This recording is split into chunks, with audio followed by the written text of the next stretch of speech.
Hello, it's Jennifer McGuire again for twopeasinAbucket.com. I'm back to talk a little bit more about distress crackle paint, and this time we're going to talk about adding shine in many different ways to your crackle paint. So here are the different cards. There's a bunch of different things going on here, and I'll try to go through them all.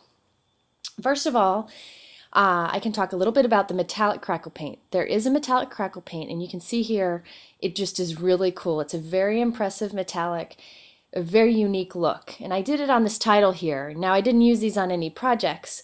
I'm going to save these letters for later, but I thought it'd be a good example.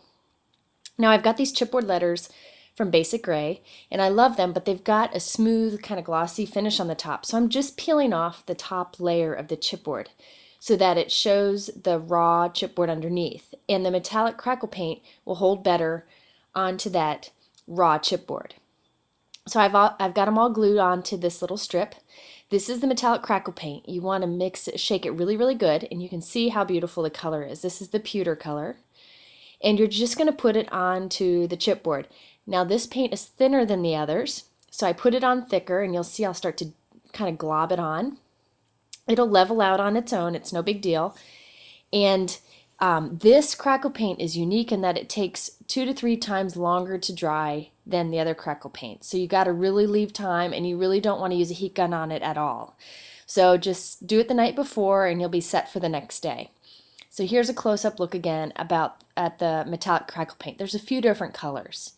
Now on the card I did here, which I'll show again later, I did the silver or that pewter color on the leaves of this flower. Again, it's just chipboard covered. So it's a really cool look.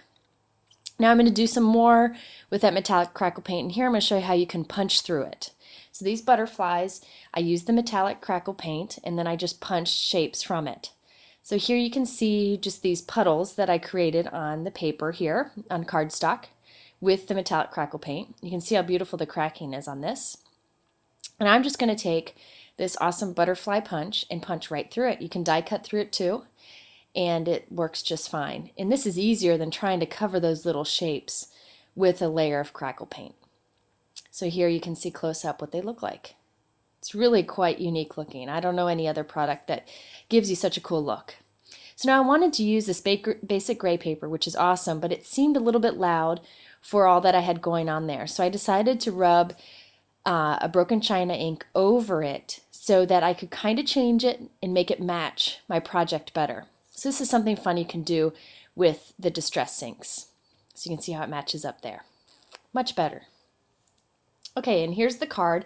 I used a Hero Art script stamp there on the background. It's a small stamp that I just stamped repeatedly, and it's one of my favorites. Okay, so now I'm going to show you how you can add some shine to your crackle paint with perfect pearls. And I did it here on this blue scallop chipboard circle here around the edge. This is from Maya Road. Now there's many ways you can do this, but this is my favorite. You can buy like a mist that has shine to it, but I like to make my own.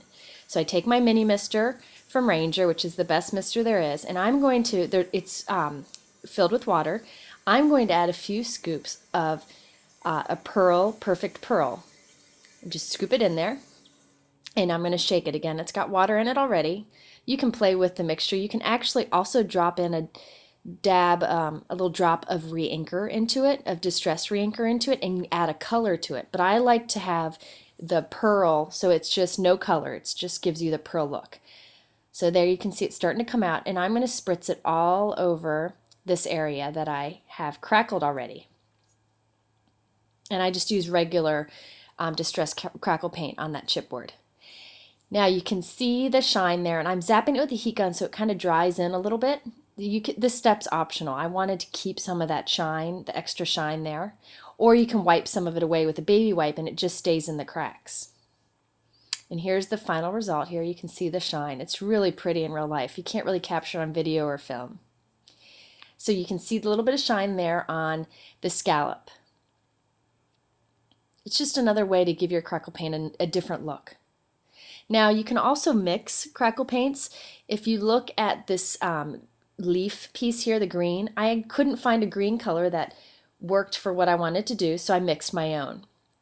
So this is a piece of chipboard from Basic Gray where I peeled the top layer off, and I'm going to take some peeled paint distress ink, I'm going to put a big glob onto this acrylic mount. This is just my Hero Arts acrylic mount. Ignore that it's dirty.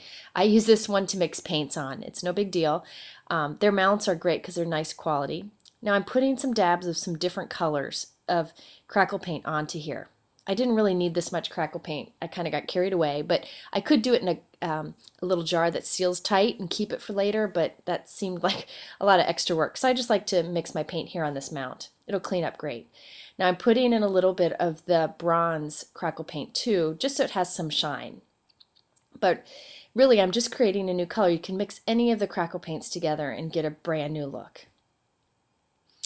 And again, you can save this for later, but I tend to just mix some, and if I have some left over, I just scrape it on some paper and I can punch out some shapes from it later.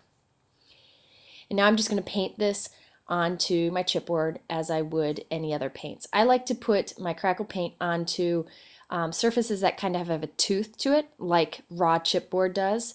If you put it on something like acetate, it doesn't have enough tooth to hold the paint, so you want to do something to add tooth to the acetate. So raw chipboard works really good. Cardstock does also. And there's the green there. And now I want to show you this bird here. I added glossy accents to it so it has just a shine to it. And that's what I'm going to talk about next. Glossy accents is, you can use it as an adhesive, a liquid adhesive from Ranger. This is what it looks like. It's just a clear dimensional embellishment. You just squirt it on anything and it gives it shine. It also comes in matte too. And what this can do is, these are just punched birds from some Crackle paint. It can also hold the Crackle paint onto the surface so that it doesn't fall off. Like if you're going to mail it or put it on something that might wear over time, you can put a thin layer on and dab it with the cut and dry piece, and it just holds the Crackle paint there. I like to put a thick layer on, like I'm starting to do here. You just paint it on. It's got a great tip to it. You just paint it on and let it dry for a long time, and it gives a crackled look underneath this gorgeous shine, so you can see it there on the bird. It's just another different look. Just because it's called distressed doesn't mean it has to have a distressed look. Now this background stamp is one of our newer stamps from Hero Arts. It's a wood grain background, and this is fun because it can be used for a subtle background. It could be bold or subtle, and here I'm using it with antique linen distress ink, so you get this real soft look. And now when I start piling on all the pieces that I did for this card, you can see how if I wouldn't have had that wood grain in the background, it kind of would have been bland. So that wood grain's a great stamp just for a subtle interest in the background. Now you can also mix your Crackle paint together and kind of weave some metallic through it. So what I'm doing here is I'm covering a chipboard circle with some peeled paint, Crackle paint. And now I'm just going to brush through some bronze Crackle paint. So you'll see me just kind of brush it in. Now you can do some swirling through it. You can do all different kinds of things, but I just decided to do like these brush strokes, and I'm mixing it in with an extra paintbrush that I have. And now I'm just going to let this dry again. Again, it's best, excuse my head there, sorry. It's best to just let this dry on its own. You'll always get the best crackles. So here you can see the gold kind of brush through the background on that circle. I'm just going to add some green distress ink right to the edges of this crackled paint. Sorry, I kind of did it off the screen there. It'll come back in. There it is. And this is just helps emphasize the crackle where you put the ink over. So I could do this over the whole thing, but I decided just to do it to the edge. So you can see some of the gold shining through. Just gives a lot of dimension. And here's the final result. And you can see the petals on that flower were done with just the metallic pewter that I showed you before. Now this background is a basic gray paper. I love this paper, but it just was a little too there was too much contrast between the white and the red on the paper to go with this card. So what I'm doing is I'm going back with the fired brick red distress ink and just kind of toning it down. So distress ink is great for kind of toning down pattern papers. So you can see how it all comes together there. Now I want to give a big thanks again to Two Peas in a Bucket, Hero Arts, and Ranger for supporting this class. For more information, visit Two Peas in a Bucket.